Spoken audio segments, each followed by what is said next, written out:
रक्तात माझ्या गद्दारी नाही, मी मॅनेज होणार नाही हे सगळेच जण म्हणत असतात, पण माझा शब्द आहे ज्या दिवशी मी मॅनेज होईल त्या दिवसापासून मी राजकारण सोडून देईल आणि कोणीही मला मतदान देऊ नये। ते आपल्यावर आता बदनाम करण्याचं षडयंत्र रचत आहे।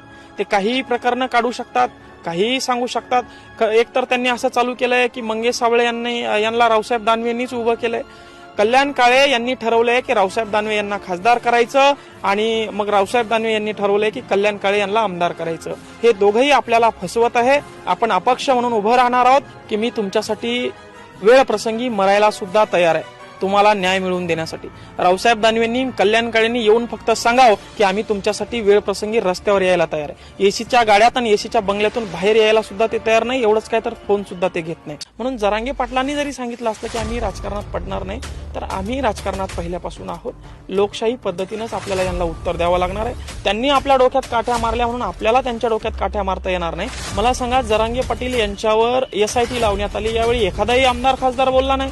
कोणीतरी असावा म्हणून निवडणुकीने एक लढाई लढावी आणि आंदोलनाने एक लढाई लढावी। आंदोलनाला गालबोट लागू नये म्हणून त्यांचा निर्णय अतिशय योग्य आहे, तो आम्हाला सर्वांना मान्य आहे। कारण मला माहिती आहे मराठा आरक्षणाचं जे आंदोलन आहे ते सन्माननीय जरांगे पाटील व्यवस्थित हाताळतायत आणि त्यांच्यात ती क्षमता आहे।